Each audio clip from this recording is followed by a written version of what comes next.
함께 나눌 말씀의 제목은 모함과 누명을 이기는 인내의 지도자라는 제목으로 하나님 말씀 함께 상고하시겠습니다. 모함과 누명을 이긴다. 우리가 이 성경에 기록되어 있는 많은 지도자상들을 볼 때에 우리가 지난주에도 제가 말씀드렸습니다마는 그리스도의 형상을 닮아간다. 예수님께서 보여주셨던 모습을 닮아간다는 것을 우리가 보게 됩니다. 그 중에 하나가 바로 무엇인가? 모함과 누명을 뒤집어 쓴다는 것이죠. 예수님처럼 모함을 당한 분 당연히 없으시죠. 죄가 없으신데 그 죄인들 중에 가장 죄인들을 처벌하는 사형하는 가장 극악한 형벌인 십자가형을 받으셨잖아요. 예수님만큼 모함과 누명을 받은 사람이 없다는 것입니다. 그런데 오늘 본문을 보니까 그 모함과 누명을 이긴다 하는 것입니다. 하나님이 세우신 지도자는 모함과 누명을 이긴다. 어떻게 이기느냐? 이제 본문 말씀 한 구절씩 보시면서 같이 함께 생각해 보시겠습니다. 우리가 본문 이 1절이 어떻게 시작됩니까? 산발락과 도비야, 또 이 작자들이 또 등장했죠. 이 대적들이 또 등장했습니다. 산발락을 비롯한 대적들의 계속되는 위협이 등장합니다. 예루살렘 성벽이 거의 완공된 시점에도 산발락을 비롯한 대적들은 포기하지 않았어요. 이 부분 참 중요합니다. 원수들은 포기가 없다. 쉽게 포기하지 않는다. 여러분, 원수들은 포기하는 게 아니라 대적하여 떠나가는 것입니다. 이게 참 중요해요. 사도 야고보도 얘기하죠. 너희가 마귀를 대적하라. 그리하면 뭐하리라? 피하리라고 그랬어요. 포기한다고 얘기되는 게 아닙니다. 포기를 하게 만들지, 마귀는 우리를 포기하게 만들지 본인이 포기하는 게 아닙니다. 피하는 것입니다. 언제? 우리가 대적할 때. 여러분, 이렇게 이 산발락을 비롯한 대적들은 포기하지 않고 유다 사람들의 재건 운동을 막고자 하였습니다. 특별히 이들은 느헤미야만 제거하면, 중요한 부분, 느헤미야만 제거하면 유다 사람들이 더 이상 예루살렘 재건 운동을 진행할 수 없다는 것을 알고 그를 속여 불러내어 죽이고자 하였습니다. 여러분, 똑같습니다. 이 시대에 저 여러분들이 느헤미야 같아지게 되면 우리 각 한 사람의 존재로 말미암아 하나님의 일은 멋지게 진행될 줄로 믿습니다. 그런 일에 우리 사랑하는 성도님들께서 또 우리의 자녀들이 그렇게 쓰임받게 되기를 축복합니다.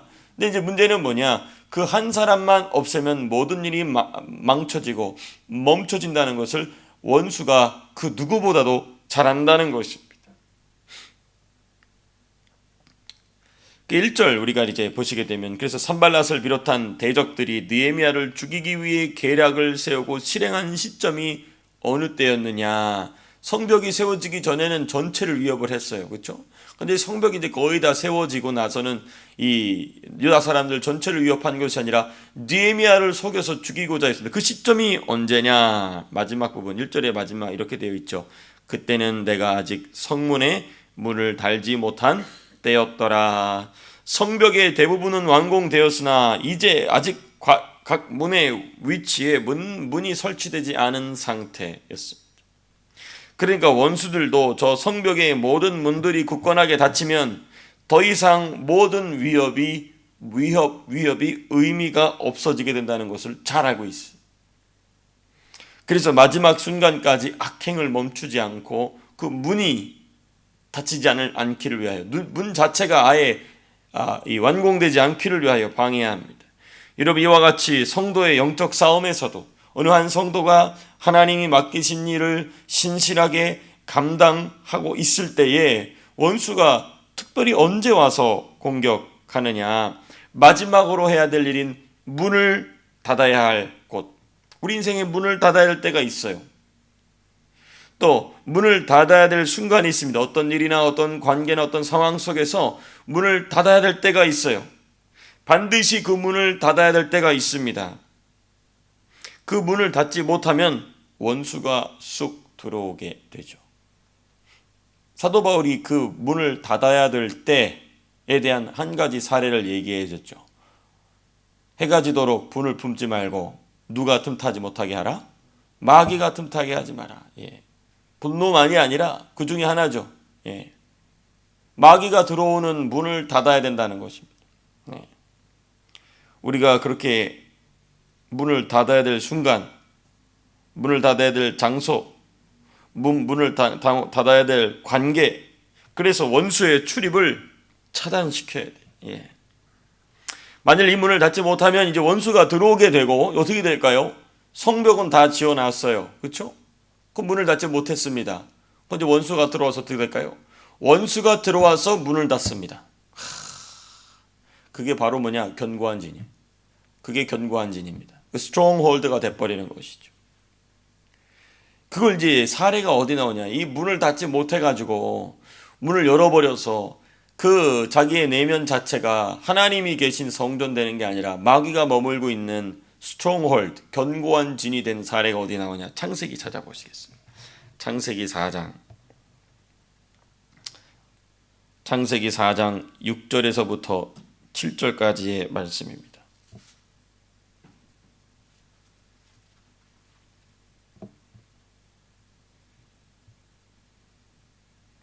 (6절) (7절)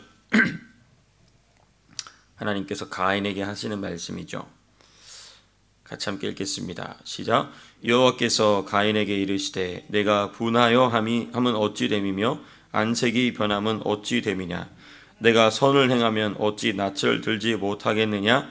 선을 행하지 아니하면 죄가 문에 엎드려 있느니라. 죄가 너를 원하나 너는 죄를 다스릴지니라. 여기 보면 죄가 문에 엎드려, 이게 마귀가 문에 엎드려 있다는 거예요. 너 마음의 문에 지금 엎드려 있다는 것입니다. 근데 지금은 아직 죄가 너의 마음의 문 앞에 엎드려 있기 때문에 들어오려고, 그때 문을 닫으면 너가 이길 수 있다 라고 지금 말씀하고 계시는 거예요. 너가 이 죄의 상태를 이길 수 있다는 거예요. 그러므로 지금 문을 닫으면 너가 충분히 방어할 수 있다고 지금 말씀하시는 겁니다. 근데 가인이 어떻게 하죠? 그냥 문을 열어 제껴버리고 마귀가, 귀신이, 죄가 그 속으로 쑥 들어가게 되고 인류 최초의 살인을 저지르는 극악한 죄악에 빠지게 됩니다. 그렇습니다. 가인은 그 문을 죄에게, 마귀에게, 악한 귀신에게 열어줌으로써 돌이킬 수 없는 실패를 경험하였다는 것입니다. 여러분, 지금 대한민국이 그렇습니다. 문을 열어주지 말아야 될 자들에게 문을 열어주고 있는 것이죠. 예? 교회가 문을 열지 말아야 될 일에 문을 열어주고 있는 것입니다. 그러니까 마귀가 교회 안으로 들어와서 주인 행세합니다. 대한민국에 마귀가 들어와서 주인 행세합니다.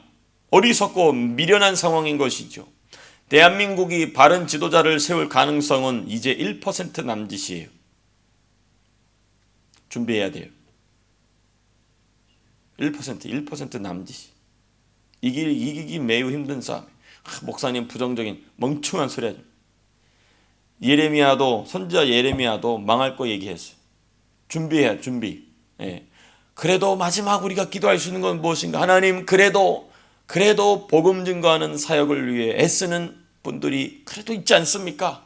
그거 붙잡고 우리가 애걸 복걸 하나님 앞에 애원해야 돼. 애원해.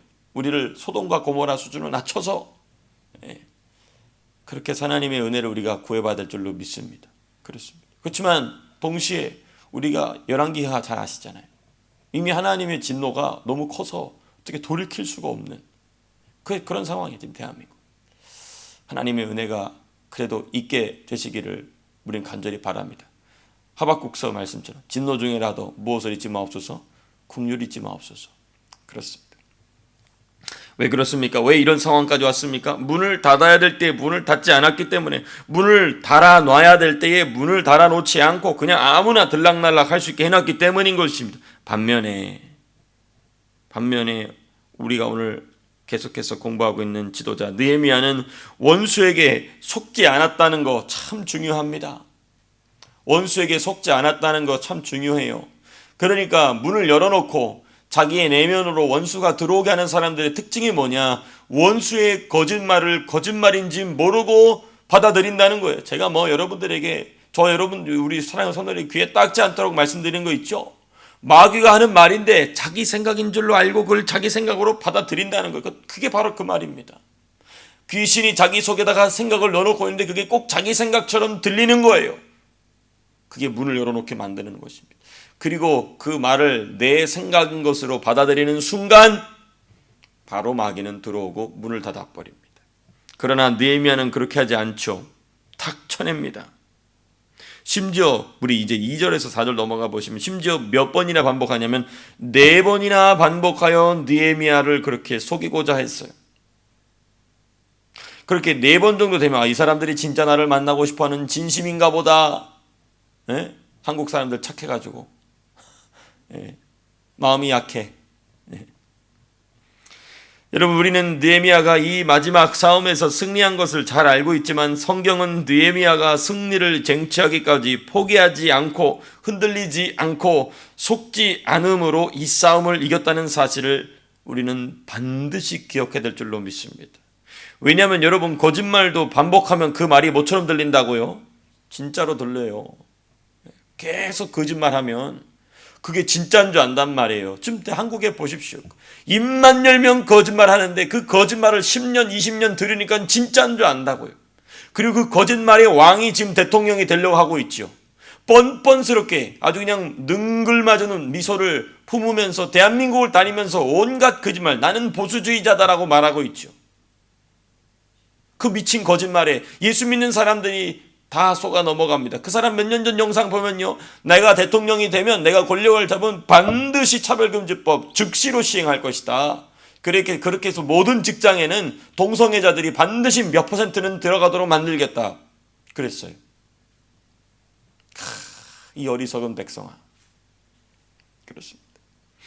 그래서 여러분 거짓말은 자꾸 들으면 진짜처럼 들린다는 거예요. 왜 그럴까요? 사람이 존재 자체가 거짓에 익숙한 존재이기 때문에 그렇습니다.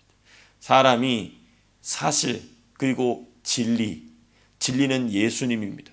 그리고 그 예수님 위에 세워진 가치들, 사실의 가치들은 익숙하지가 않아. 그리고 반면에 마귀가 만들어내는 거짓, 이거 너무 익숙해. 왜? 우리가 본래 진노의 자녀였기 때문에 그런 것이죠. 그렇습니다.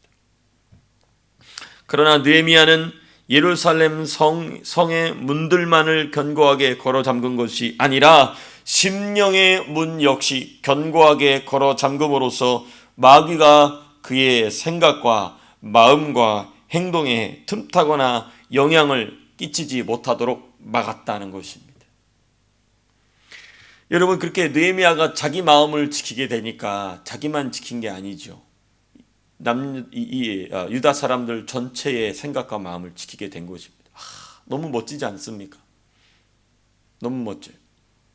다른 유다 사람들은 이런 사실을 알까요? 모를까요? 알 수가 없겠죠. 산발락과 도비아가 조용히 이런 일을 진행하니까. 그렇습니다. 여러분 이렇게 그가 생각과 마음과 행동에 마귀가 틈타지 못하도록 영향을 끼치지 못하도록 한 것은 어떻게 가능했을까요? 이건 뭐냐? 그가 평소에 가지고 있는 경건의 삶, 경건의 훈련이 없이는 죽었다가 깨나도 못해요. 이거 절대로 못해요. 경건의 훈련의 기본이 무엇입니까? 기도예요. 일단 기도예요.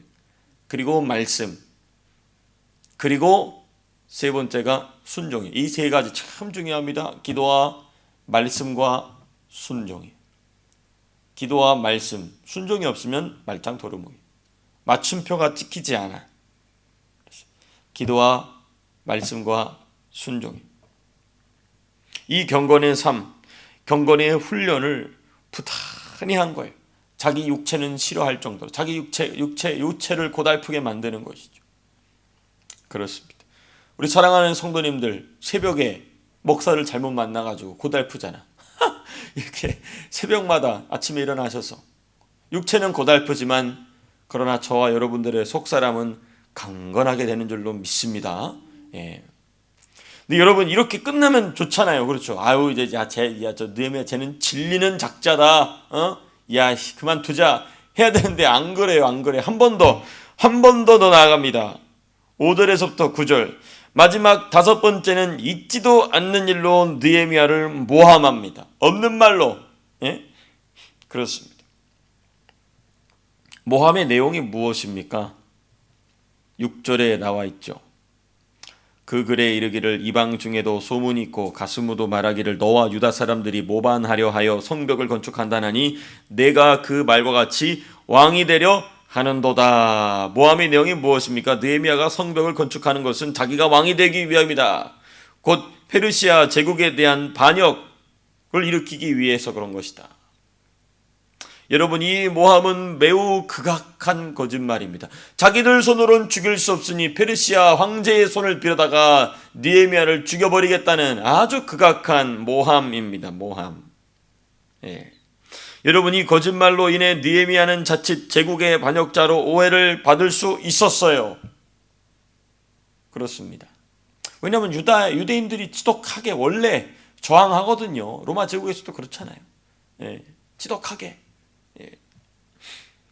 그런데 오히려 차분하게 이들을 대하는 느헤미야의 모습은 두 가지의 확신을 가지고 있었다는 것을 보여줍니다. 첫 번째, 그가 하나님과 어떤 관계를 가지고 있었느냐, 이것이죠. 하나님과의 관계 안에서 확신을 가지고 있었다는 것이죠. 이 엄청난 모함, 자칫했다가는 그냥 바로 하룻밤 사이에 자기 목이 댕강 잘려 나갈 수도 있지만은 그 모함 앞에서 자신이, 이게 참 중요해요. 그래서 경건의 훈련이 중요해요. 이 경건의 삶이 이렇게 중요한 것입니다. 이러한 모함 앞에서도 누구와의 관계 안에서 담대하냐? 하나님과의 관계 안에서 담대하다는 것이죠. 바울 보십시오. 말도 안 되는 누명을 당하잖아요. 그렇죠? 근데도 그 얻어 터져가지고 얘는 죽었다 해가지고 성 밖에 갖다 버렸는데 근데도 턱턱 일어나서 또 복음 전하러 가고 그런 삶이 있다는 것이죠. 왜 그렇습니까? 하나님과의 관계 때문에. 또 다른 어떤 확신이 있느냐? 동시에 자신을 임명한 페르시아 제국 황제와 어떤 관계에 있었는지를, 그 관계에 대한 확신이 있던 것이죠. 황제가 나를 의심하지 않을 것이다 라는 확신을 가지고 있었어요. 그만큼 이방 황제지만 자신들을 포로로 잡고 있는, 자신들의 나라를, 자기 민족을 통치하고 있는 이방 왕이지만 그 왕에게 무엇을 보여줬다? 신실함을 보여줬다는 것이죠. 신뢰를 보여줬다는 것입니다. 이게 바로 그리스도인의 매력인 것입니다. 신뢰를 줄 수 있는, 다 거짓말쟁이들이지만 쟤는 믿을 수 있어.